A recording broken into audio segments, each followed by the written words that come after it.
यकीनन आज सबका यही सवाल है, सियासतदान अपनी गुनाहों की सज़ा ताहयात काटेंगे या सिर्फ 5 साल के लिए। अब यही सवाल मैं अपने पैनल के सामने रखता हूँ। रऊफ सिद्दीकी साहब, पहले आपसे सवाल ये करना चाहूँगा, एक तो अदालतों में जो हो रहा है आजकल के सियासी माहौल में, रऊफ भाई, वो आप उसे कैसे देखते हैं और उसका कितना लगता है आपको अदालतों पे दबाव है या अदालतों की वजह से दूसरे इदारों पर दबाव है, और साथ साथ ये ताहयात नाअहली, इस पर आप थोड़ी रोशनी डालें। देखिए, पहली बात तो ये है कि अदालतों पे कभी दबाव वबाव होता नहीं है, वो खुद ही दबाव ले ले तो एक अलग बात है। पाकिस्तान की तारीख़ में 3-4 चीफ जस्टिस ऐसे आए हैं जिन्होंने इस मुल्क की जमहूरियत समेत हर जगह तबाही के अलावा कोई बड़ा काम तो छोड़ के गए नहीं, और यही आज हम भुगत रहे हैं। काजी फ़ायज़ ईसा साहब, चीफ जस्टिस साहब ऑनरेबल इज़्ज़त माब ने जो 2 दिन से जो आपने अभी जिक्र किया ना, रिमार्क्स दे रहे थे, इससे बड़ी उम्मीदें वाबस्ता हुई हैं। सबसे पहला जो उन्होंने टेकअप किया और वो कहा कि जी सादिक और अमीन टाइटल तो रिसालत माब सल्लल्लाहु अलैहि वसल्लम का है, ये किसी इंसान के लिए हो ही नहीं सकता। और जनाब ज़िया उल हक साहब जो है मर्द हक और मर्द मोमिन ये काम करके गए, और उसके बाद किसी ने इसको रोका नहीं। और सबसे बड़ा जो दूसरा एक और जो जुल्म हुआ अमली तौर पे, वो साकिब निसार साहब ने कहा और खोसा साहब ने कि जी सादिक और अमीन को डिक्लेयर करके मुसलमानों के सामने खड़ा कर दिया कि ये सादिक और अमीन है, तो फिर आप भुगतिए इन सारी चीज़ों को। ताहयात नाअहली का मतलब ये है कि आप साबित करके सज़ा दे दें। जब आप सज़ा दे देंगे तो उसके बाद मामला ख़त्म हो जाएगा ना।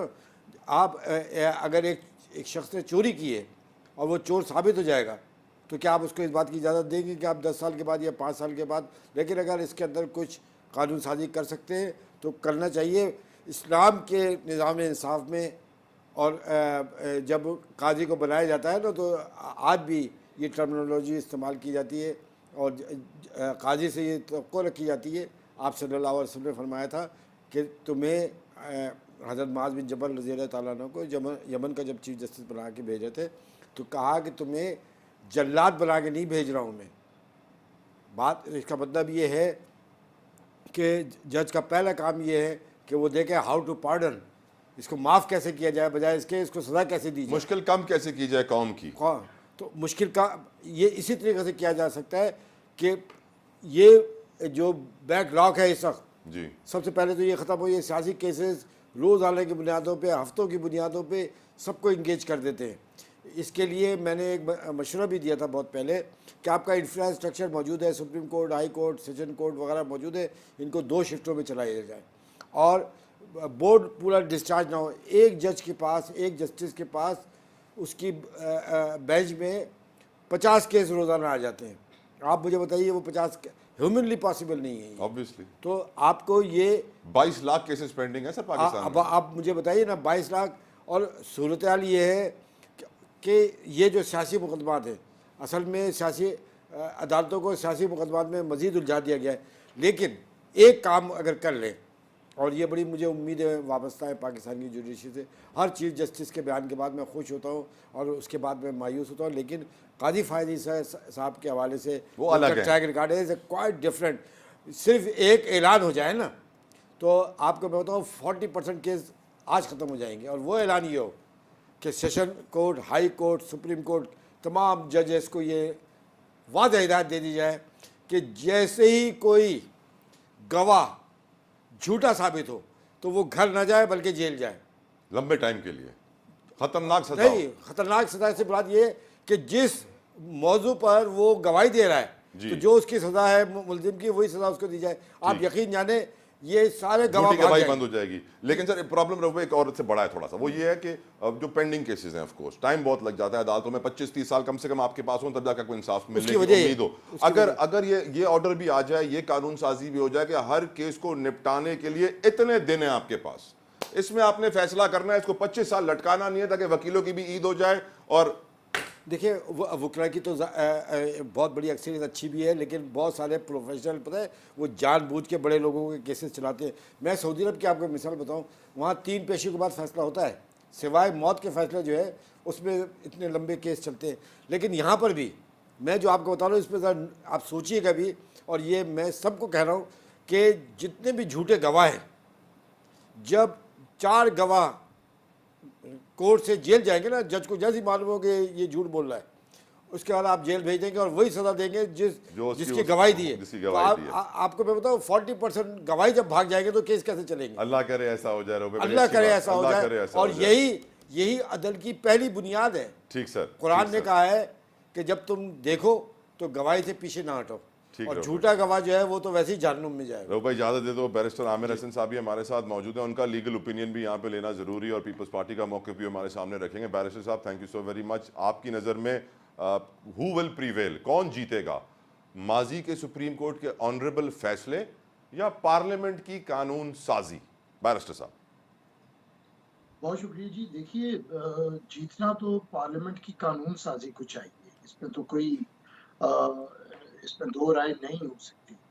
लेकिन सुप्रीम कोर्ट का जो काम है वो सिर्फ ये देखना है कि जो कानून बनाया जा रहा है क्या वो आइन की स्पिरिट के खिलाफ तो नहीं है, उसे सिर्फ देखना है। और अगर कोई आइन की स्पिरिट से मुराद सर? मतलब आइन में अगर पार्लिमानी निज़ाम को वो उसकी स्पिरिट है तो उसके खिलाफ बनने वाला कोई भी कानून जो होगा उसे कालादम करार दिया जा सकता है।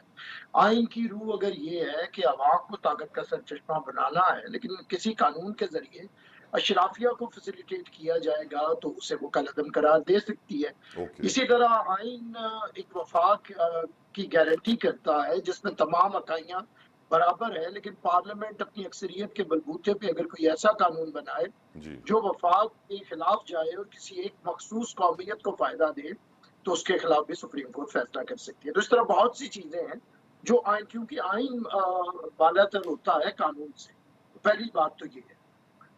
लेकिन दूसरी बात ये है कि सुप्रीम कोर्ट सिर्फ ये चीजें क्या देखेगी कि कानून पार्लियामेंट का बनाया चलेगा या नहीं चलेगा। अभी तो सुप्रीम कोर्ट को अपने बहुत से दाग धोने हैं जो फैसले उन्होंने ये अगर कोई भी आजकल जितने फैसले सुप्रीम कोर्ट के पास हैं, बशमूल शहीद जुल्फ़िकार अली भुट्टो वाला रेफरेंस हो या बहुत सी नाअहलियों के मामले हो, ये तो अपने सुप्रीम कोर्ट के वो फैसले हैं गलत जिनकी वजह से ये चीजें सामने आई हैं। तो अभी तो सुप्रीम कोर्ट ने ये फैसला करना है कि किस फैसले के तहत चलना है। उन फैसलों के तहत चलना है जिसमें नजरिए जरूरत मुतारिफ करवाया गया, उन फैसलों के तहत चलना है जिसमें आइन को तोड़ने की भी इजाजत दे दी गई कि ये जी इनकलाब है, इसे मान लिया जाए, आवाम खामोश है। उस फैसलों के साथ चलना है जिसके अंदर आमरीत को तहफ़्फ़ुज़ भी दिया गया, पीसीओ के तहत हलफ भी हुआ और फिर आमरों को कानून साजी का, आइन साजी का हक दे दिया गया कि 3 साल तक जो आपका दिल चाहे आप कानून भी बना सकते हैं। तो अभी सुप्रीम कोर्ट के आगे बहुत सी चीजें हैं। काजी फाइज ईसा साहब के पास इतनी मुद्दत नहीं है, तकरीबन आधी मुद्दत तो गुजरने वाली है और 1 साल उनके पास, महज पूरा साल है, 1 साल है और उस साल के अंदर वो क्या करेंगे। इसलिए मैं समझता हूँ कि सुप्रीम कोर्ट का पार्लियामेंट की तरफ ज्यादा तवज्जो ना दे, अपने फैसलों को ठीक करे, अपने इदारों को ठीक करे, अपने अंदर आने वाली सबऑर्डिनेट जुडिशरी को ठीक करे। 90% जो आवाम है वो छोटे कोर्ट्स में जाती है, सिविल कोर्ट्स में जाती है, मैजिस्ट्रेट कोर्ट्स में जाती है या बड़ी हद तक वो सेशन कोर्ट्स में, डिस्ट्रिक्ट कोर्ट्स में चली जाए, सेशन कोर्ट्स में चली जाती है। तो उस निज़ाम को ठीक करने की बात है। लेकिन होता ये है कि क्योंकि टिकर्स नहीं बनते हैं, नीचे अगर आवाम का निज़ाम अदल ठीक हो, खा वो सिविल कोर्ट्स हों या आपकी क्रिमिनल कोर्ट्स हों, तो उसकी तरफ कोई वो टिकर्स नहीं बनते हैं। टिकर्स तब बनते हैं जब ये इफ्तिखार चौधरी ने एक ऐसी बीमारी फैला दी है हमारी जुडिशरी में। टिकर्स तब बनते हैं जब कोई मशहूर पॉपुलर बात की जाती है, सेंसेशनल की जाती है, तो उस वक्त वो टिकर्स बनते हैं। और हर जज अपने फैसलों के जरिए अब जिंदा नहीं है या बोलता नहीं है, वो टिकर्स के जरिए बोलना चाहता है।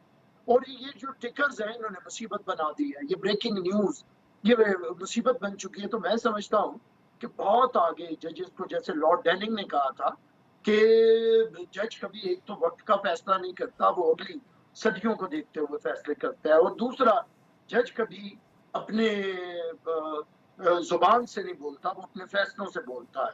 लेकिन जब से जजों ने बोलना शुरू कर दिया है, फैसले गूंगे हैं, ना सिर्फ गूंगे हैं, वो बहरे भी हैं, वो अंधे भी हैं, और उन्होंने हमारी रियासत का बेड़ा गर्क करके रख दिया है।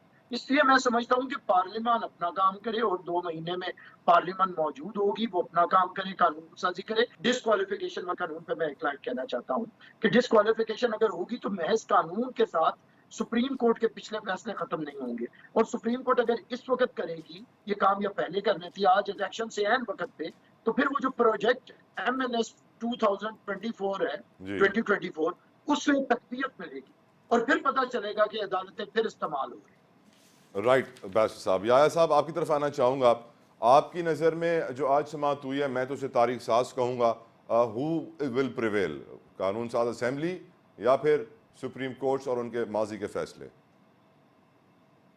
देखिए, मैं I will try to keep my legal analysis very short. उसकी वजह ये है कि एक्चुअली जो सुप्रीम कोर्ट इस मैटर को सुन रही है, ये एक एक्चुअली में तारीख साज भी है और एक इस तरह के डिलेमा में आ गई है, जिस डिलेमा के अंदर ये सिर्फ सुप्रीम कोर्ट की एक जजमेंट है, जिसको कोई भी स्टैट्यूटरी लॉ या कोई भी लॉ की अमेंडमेंट ओवर रूल नहीं कर सकती। ये तो एक एस्टैब्लिश सी बात है कि कोई भी स्टैट्यूटरी लॉ जो है, कोई इलेक्शन एक्ट के अंदर अमेंडमेंट, वो ओवर रूल नहीं कर सकता। कॉन्स्टिट्यूशनल इंटरप्रिटेशन जब सुप्रीम कोर्ट ने या किसी हायर कोर्ट ने की हो, explaining a provision of the constitution. लेकिन on the other hand problem यह है कि समीउल्लाह खान का जो केस था और जो सुप्रीम कोर्ट का डिसीजन था, उसके अंदर भी एक इनहेरेंट प्रॉब्लम्स हैं। और क्योंकि इनहेरेंट प्रॉब्लम ये है कि 5 लोगों की विजडम ने शायद पूरे पाकिस्तान की विजडम के ऊपर वो भारी हो गई है। और यही प्रॉब्लम आज चीफ जस्टिस साहब ने भी बहुत ज़ोर से इस बात पे एम्फेसाइज किया कि ये अदालत या अदालत के जज साहिबान क्या ये बंदियाल डिटर्मिन। साहब का भी जिक्र आया था याया साहब।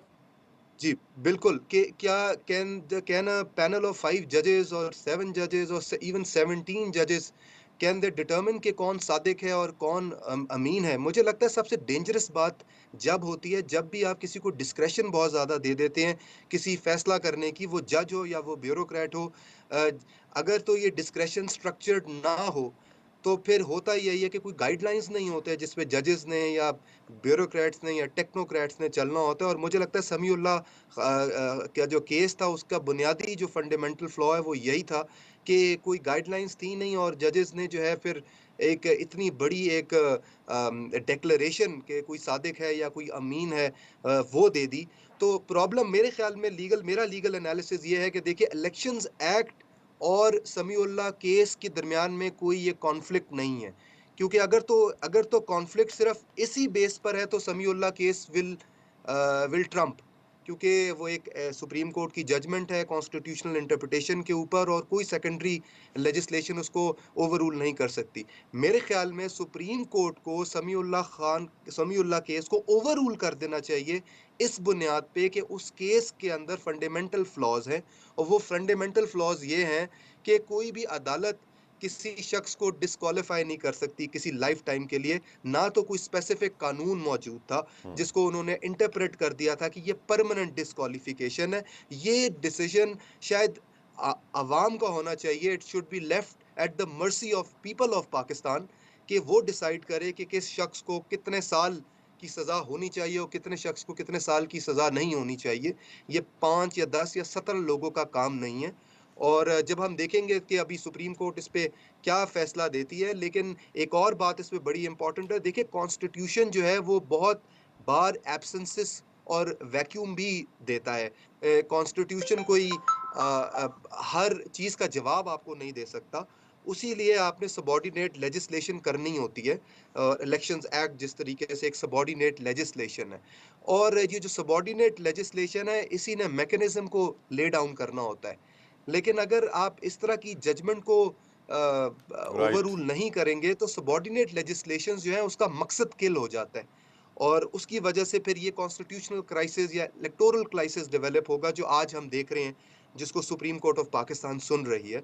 तो आगे आने वाले दिनों में बड़ी इंटरेस्टिंग ये प्रोसीडिंग्स होंगी even for a law student and a lawyer के इस पे सुप्रीम कोर्ट ऑफ पाकिस्तान क्या फैसला देती है। क्योंकि और मुझे लगता है एक याया काफ़ी आने वाली दिहाइयों तक जो है शायद ये वो फैसले हैं जो आगे वकील हजरात कोर्ट करके फैसले करवाएंगे मुस्तकबिल में। याया I have to go ji to a break, मुझे ब्रेक लेने की इजाज़त दीजिए प्लीज़। ब्रेक लेते हैं, ब्रेक के बाद वापस आएंगे और पूछेंगे रऊफ सिद्दीकी साहब से कि वो कराची का मुस्तकबिल क्या देख रहे हैं, कौन से हल्के से वो लड़ रहे हैं, क्यों अभी तक उन्होंने फाइनल नहीं किया कि वो कहाँ से उनको टिकट मिलेगा, और क्या मुस्तफ़ा कमाल साहब शहबाज शरीफ साहब के लिए एडजस्ट होने वाले हैं। ब्रेक के बाद